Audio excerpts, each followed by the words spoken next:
Hello Targar friends. Hey everybody, it's Jason Blaha here, and it's time for another Orc Mode workout. And if you guys could just remember to click like down below to keep the likes higher than the dislikes, it would be greatly appreciated.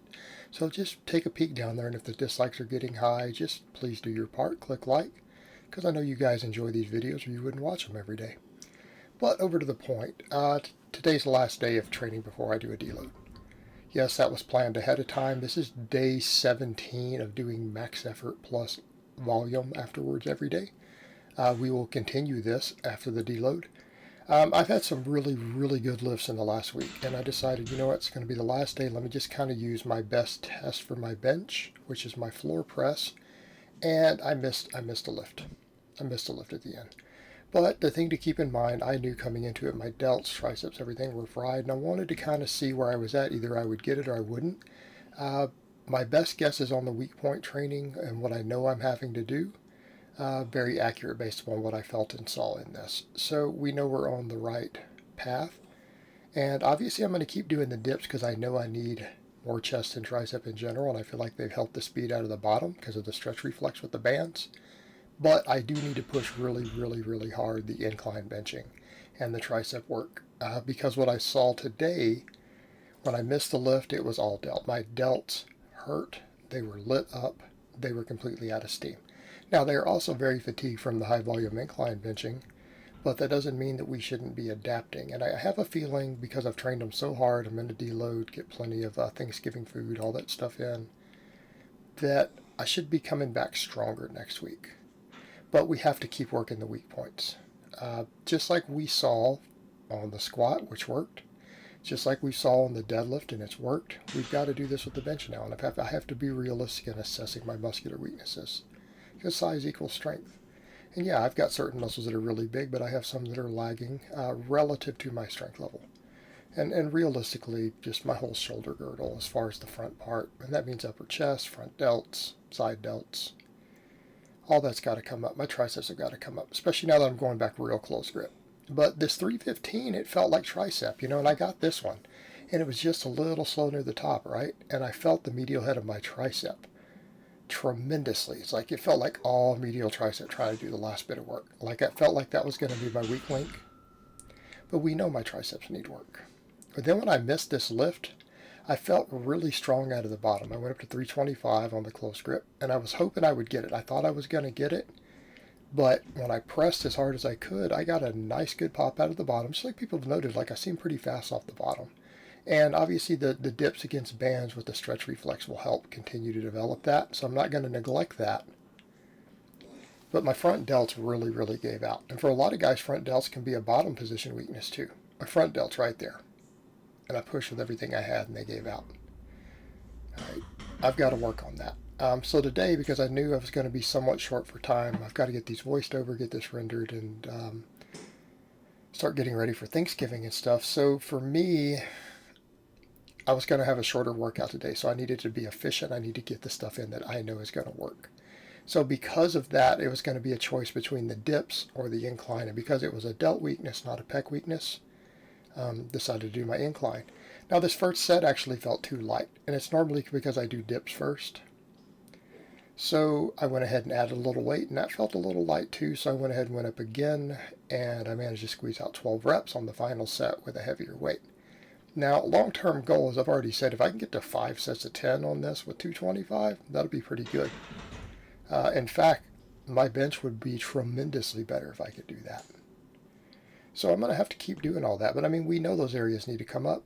If you look at the muscles the incline bench works, front delt, side delt, upper chest, triceps, those areas need to come up. So I'm going to push the incline bench really hard. I did that for a little while because I felt like it was going to help, and then I abandoned it. You guys remember when I did that? All right, that's not going to be an option. I'm going to have to push it. And these are going to be my staples, guys. It's going to be a lot of tricep work. I'm going to focus really hard on the incline, and then obviously dips. Dips are going to be more volume, and I'm going to train them, and I'm going to put effort into them, obviously, but the incline I'm going to have to really push hard, because I know this is where the real performance is going to be for me, based upon what I saw on that floor press. Because for me, the floor press is a metric of where my bench is. Okay, And because I missed that floor press, I know my bench wouldn't PR if I were to have hit it today instead. I would not have got a PR. But it's a muscular weakness. It's not a technical issue. It's nothing else. It is muscles that need to get bigger and stronger. Okay? That's literally all you can do on the bench sometimes. You got to just build muscle. Bench is so muscle related compared to your other big lifts. And again, there's research on it. It's not speculation. This has actually been researched heavily. Out of your big three, the bench press is most muscle mass dependent and directly muscle mass related to the upper body specifically, obviously. Big pecs, big delts, big triceps build a big bench. Always. That's why you see so many bodybuilders who have a big bench who don't even think of themselves as powerlifters. That's why. So I'm going to train this close grip incline really, really hard. Got to get good at it. I've got to get dramatically better at it. And that's just going to be volume, pushing it, doing some rest pause reps, whatever I have to do to finish it out near the end. A lot of volume and try to get stronger at 10 rep sets. And again, pausing whatever it takes just to grind out the last couple reps each time, taking it close to failure. We got to bring those muscles up. Got to bring those muscles up. Obviously, my back is not a weak link. On my bench, a lot of guys are like, oh, you need bigger lats and upper back. I'm like, yeah, it's not a problem for me. But the benching muscles, the primary movers are. And that's really what I have to fix. You know, if we want to talk about my overall strength, the way it would be judged in powerlifting, my squat and deadlift are coming along phenomenal. And we're going to keep working on improving them. But again, we've got to get the bench caught up. And this is how it's got to happen. I've got to work these weak points. It's going to be a lot of incline bench, a lot of incline variations, whatever we have to do. Dips variations, and then train my triceps. Because I'm going everything close grip now, and my shoulder's starting to feel better as a result of doing that. We're going to go close grip. I'm going to have to really build my delts and triceps up. Right? I'm just going to have to. It's no way around that. And historically, I haven't trained my triceps enough, even as a close grip bencher. So now we remedy that. And we pick very efficient tricep movements, right? Like this here, which I've explained before. Long range of motion, all three heads worked. Even though we could argue that medial head might be more important right now, I do need to grow the entire tricep. And if need be, I'll come in and do a specialized lift for the medial head later. But I've just got to get the whole tricep bigger. And I've got to do it with a lot of volume training in a way that doesn't beat up my tendons or my elbows. This fits the bill. Like I said, I can do variations of this also. If we want to get a more medial and long and lateral head focus, I can always throw chains on this. But I'm trying to keep the reps above 10. So some of these, I think I hit 17 on one of these, but I just did 5 sets to failure just to make sure my triceps are completely worked after the other stuff. We've got to get all these muscles growing. The only way my bench is going to come up. And hopefully some of that turkey will feed all of the growth. I'll be good and recovered after some deloading. And hopefully, when we're finished with it, I will be setting some PRs. So coming up in the next couple weeks, early in December, I should be hitting some PRs again. Keep moving forward. But again, bench PRs are only going to happen for me when I get muscle in the right places, right? And that's not going to be a fast process.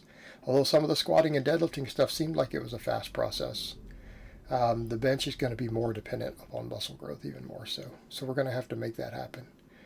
And again, it's just going to be hard work, a lot of training volume, obviously working with the maxes more. I might try to rotate my sheet to where it's all floor press variations for a while.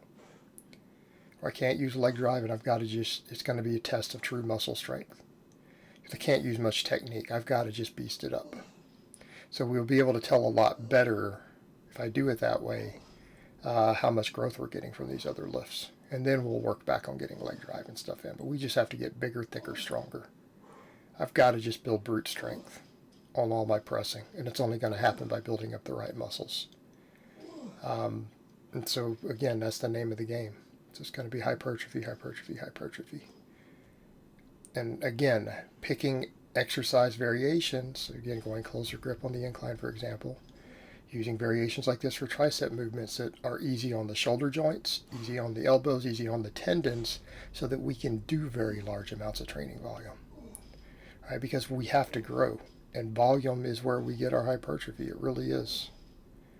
You know, volume in the context of tension with it, meaning I'm not talking about just endless volume with no weight. We have to get stronger. your 10 rep maxes have to go up. But we've got to be working the volume. And that means we have to be careful in our exercise selection so that we can do large amounts of volume and actually handle it. But slowly but surely, pound by pound, we're going to get there. And again, I'll probably end up looking better as a result of it on top of it, because delts, upper chest, triceps, you know, they do tend to make people look more jacked. So keep moving forward with it. Alright guys, well that's really all I have to say on that today. I hope it's been informative, and I will talk to you guys next time.